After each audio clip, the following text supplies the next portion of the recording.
I don't think most people get it. I think a lot of people look at this and they, particularly, I notice in the gold space, the gold stocks, as you know, and as I've talked about other podcasts, really haven't responded the way they should have. Gold's up 30%, the stocks are up 30%. Typically, the stocks are 2 to 3x the gain of the underlying metal.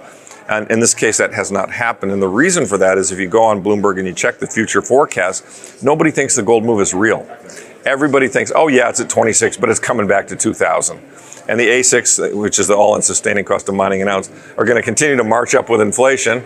$2,000, pretty soon your margins are gone, right? And so what's got to happen is there's got to be a shift in psychology where people say, oh, this is the real deal.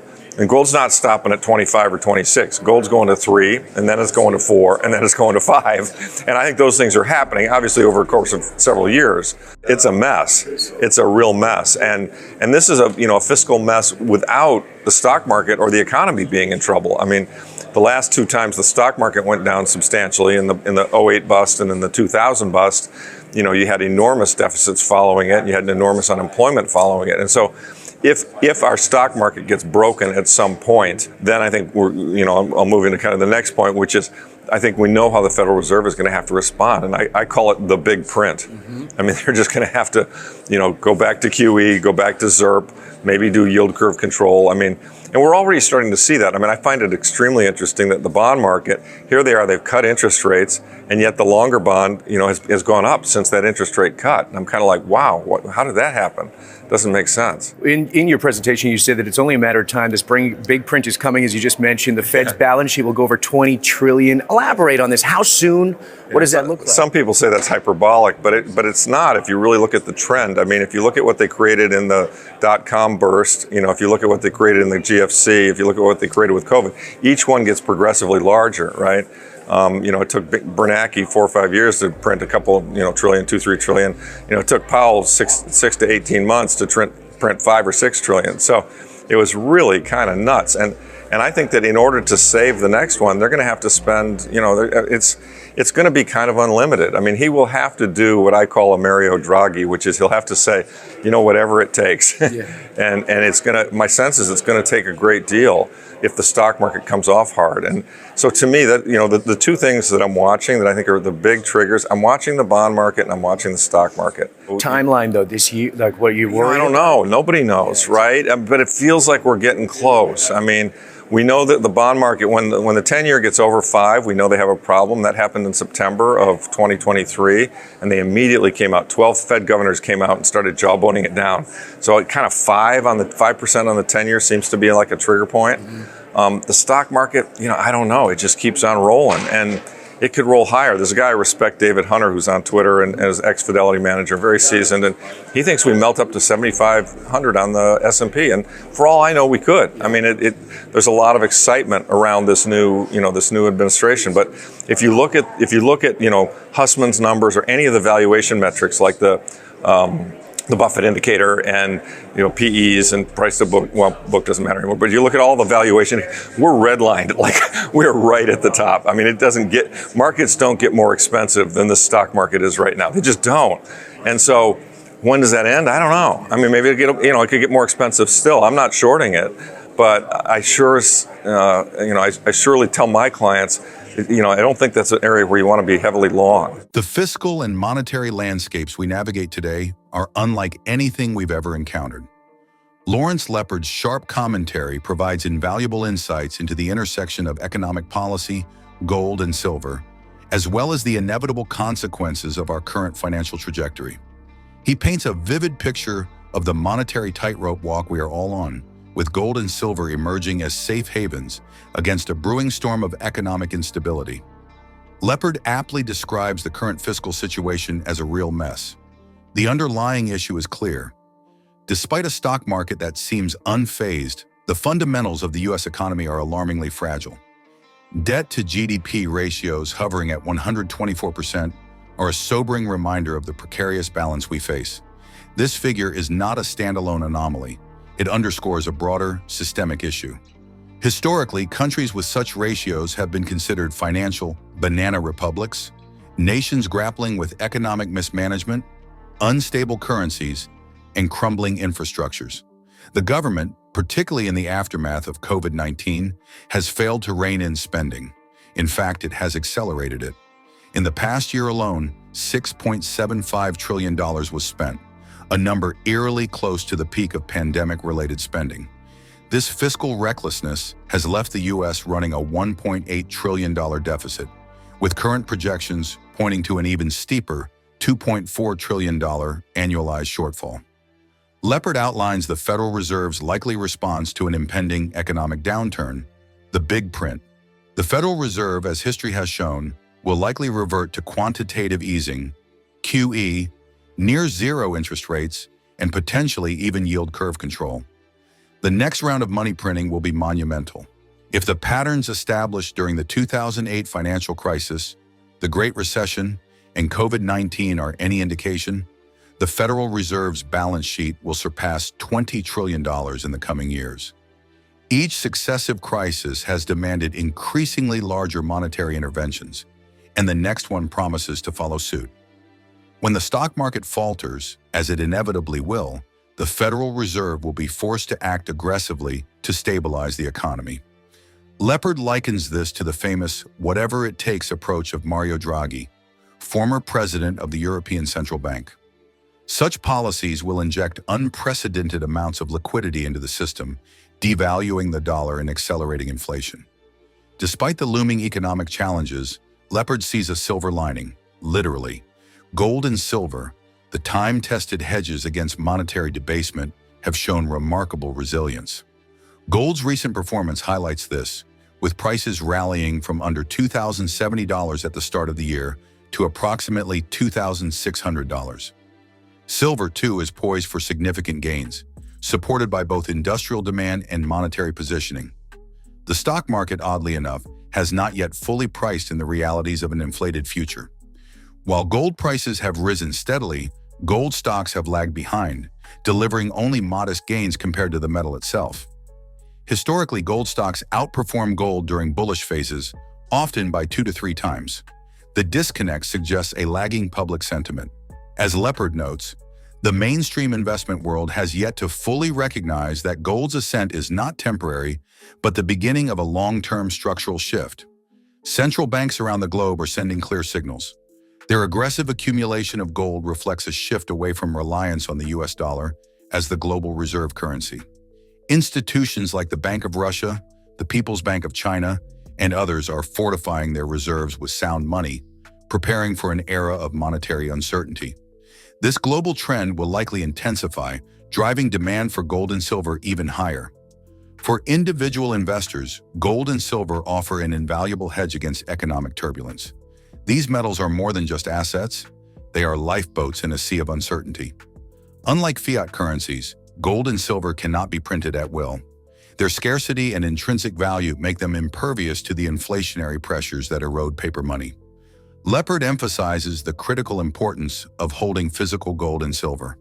While ETFs and other paper representations of these metals have their place, they cannot replace the security and tangibility of physical ownership. In a crisis, having direct access to these assets could mean the difference between financial security and ruin. Lawrence Lepard's insights offer a sobering yet empowering perspective. The fiscal and monetary challenges we face are immense, but so too are the opportunities for those who position themselves wisely. Gold and silver are not just relics of a bygone era. They are the bedrock of a sound financial future. The time to act is now. Debt to GDP in the United States is about 124%. And we've got a fiscal train wreck going on, and the government, what happened is the government spent a lot of money during the COVID event, and they never cut back. In fact, they stepped on the gas. And so we just finished a year where they spent $6.75 trillion, which is almost as much as they spent in the peak year of COVID. And we've got an economy that's full employment, close to full employment. And we've got, a stock market that's at record highs. And of course, they did this to try to win the election, and they weren't successful. But I think that's part of the reason why they were so profligate. And, really until Trump won and now they've created this Doge committee, there's been zero discussion about the debt problem. But it's a big problem, and it's going to cause serious economic issues. It's hard to say. So as you know, this Doge committee, Ramaswamy and Elon, decided they're going to try and cut $2 trillion in annual costs. And, my response to that is good luck. I mean, I'm all in favor of what they're trying to do, and I do believe they will cut some costs, no doubt. There is some government fat. But as I said in the speech I gave here a few days ago, 80% of the money that's spent by the federal government is in the big four categories, which are Social Security, Medicare, defense, and interest. And so those are very hard to touch. Go after entitlements, that's like the third rail. Defense, maybe they'll take some money out of that if they get peace in the Ukraine. But the interest costs continue to ramp every year, and defense is pretty untouchable as well, although maybe they'll be able to cut something there. The remaining 20% is the rest of the government, and even if they take a hatchet to that and cut 30% of that, it's a couple $100 billion a year in savings. In a year where, last year they ran 1.8 trillion in deficits, and this last 6 months annualized, the deficit run rate right now is $2.4 trillion. So, let's just say, give them their due. Maybe they cut $400 or $500 billion, and that would be hard to do, but maybe possible. It would still only take you from 2.4 back to where we are now, 1.8, 1.9. And the point is, the slope of all the curves is accelerating very steeply. Interest cost, federal spending, deficit, et cetera. And this is going to lead, in my view, as I've said many times, is going to lead to a sovereign debt crisis and a currency crisis. And you can already see that. The evidence that that's taking place is that Bitcoin's at record highs and gold's near record highs. And gold was at a record high just recently, just backed off a little bit. But, gold started the year under 2070. And now we're playing around with 2,600, 2,700. Bitcoin started the year, at 58, actually it was even lower than that, I believe, but it was at 58 for a big part of the year. And of course, now we're pushing up against 100. So these two sound money assets, sound money alternatives, things that could be a neutral reserve currency, they know it. They can see the problem. And they're responding. So what do you think? Do you think the average population, we've been watching these inflows, do they understand? No, see, that's the thing. I don't think most people get it. I think a lot of people look at this and they, particularly, I noticed in the gold space, the gold stocks, as you know, and as I've talked about other podcasts, really haven't responded the way they should have. Gold's up 30%, the stocks are up 30%. Typically, the stocks are 2 to 3x the gain of the underlying metal. And in this case, that has not happened. And the reason for that is if you go on Bloomberg and you check the future forecast, nobody thinks the gold move is real. Everybody thinks, oh yeah, it's at 26, but it's coming back to 2,000.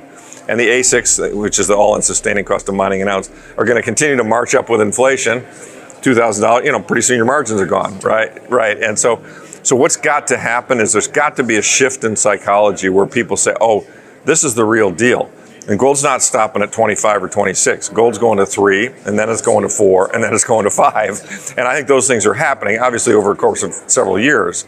But until they get this fiscal thing solved, and it's not an easy fix, to me, it's very, very clear that we've got inflation in our future. Lawrence Lepard's insights delve deep into the broader implications of the current economic climate, offering a blueprint for navigating the challenges ahead.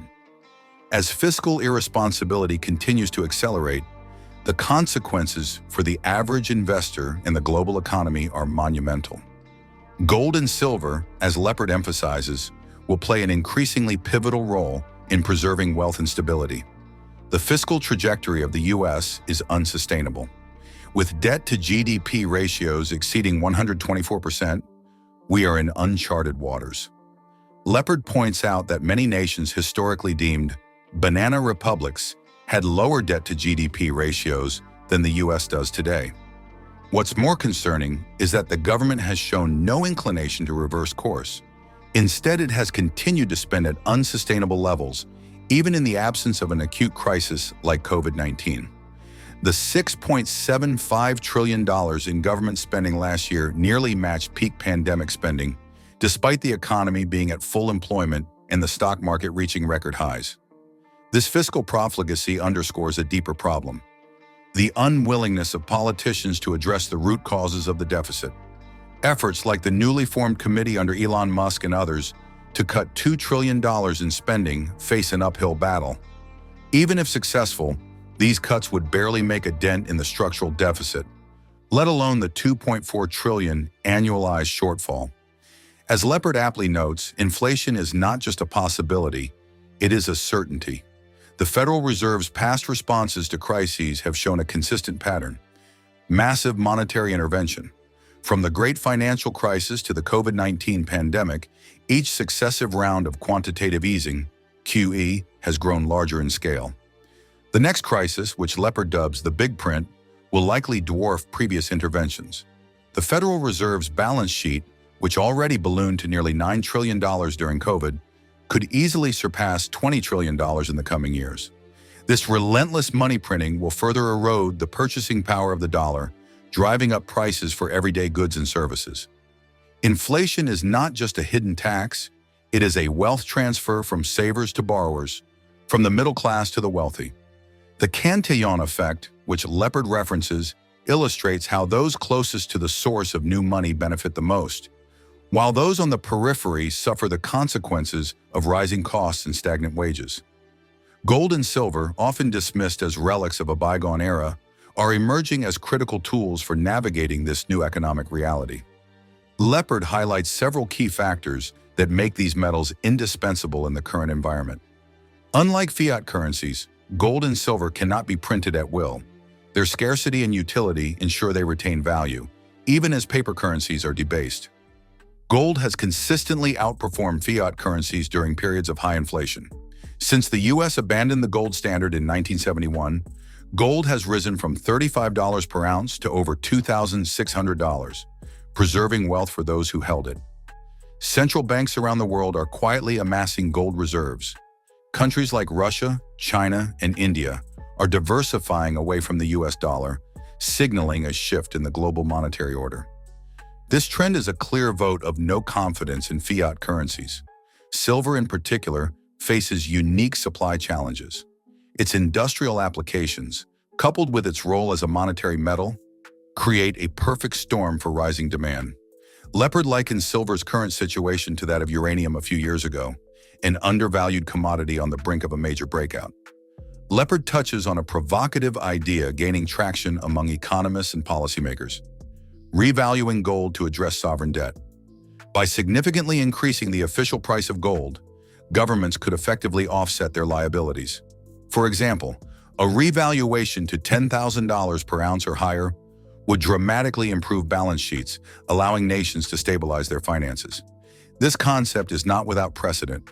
During the Great Depression, President Franklin D. Roosevelt revalued gold from $20.67 to $35 per ounce, effectively devaluing the dollar and providing much-needed liquidity to the economy.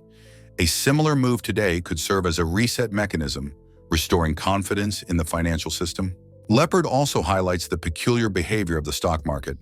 Despite the clear signs of economic instability, equities have continued to rally, driven by speculative fervor and a belief in perpetual Federal Reserve support. Metrics like the Buffett indicator and price-to-earnings ratios are flashing red, signaling that valuations are unsustainable. When the bubble bursts, as it inevitably will, the fallout will be severe. In such a scenario, gold and silver will not just be safe havens, they will be lifelines. The divergence between sound money assets and speculative equities is already evident. While the stock market has reached record highs, gold and silver have quietly outperformed, signaling a shift in investor sentiment. While Bitcoin has garnered significant attention as a digital alternative to gold, Lepard argues that the two assets serve different purposes. Gold's 5,000-year track record as a store of value and medium of exchange cannot be replicated by a digital currency. Bitcoin, while innovative, lacks the intrinsic value and universal acceptance that gold possesses. Moreover, Bitcoin's volatility makes it less suitable as a hedge against economic uncertainty. That said, both assets reflect a growing distrust of fiat currencies. The rise of Bitcoin and the resurgence of gold are symptoms of the same disease: the erosion of faith in traditional monetary systems. As we look to the future, the implications of Lepard's analysis are clear. The current economic trajectory is unsustainable, and a reckoning is inevitable. Whether it comes in the form of a sovereign debt crisis, a currency collapse, or a stock market meltdown, the consequences will be far-reaching. For investors, the time to act is now. Gold and silver are not just investments, they are safeguards against a broken system. Holding physical metals, as Lepard emphasizes, provides unparalleled security in an era of uncertainty. The road ahead will be turbulent, but those who prepare will not only survive but thrive. As Lepard so eloquently puts it, inflation is coming, the loss of purchasing power is coming, The question is, will you be ready? Gold and silver are the answers we've had all along. Stay informed about the latest developments shaping the precious metals markets with regular updates from the Finance Daily team. Not only that, but as a subscriber, you'll also receive timely silver and gold price notifications and early access to groundbreaking news unavailable to the general public. Join our free gold and silver newsletter today, link in the description.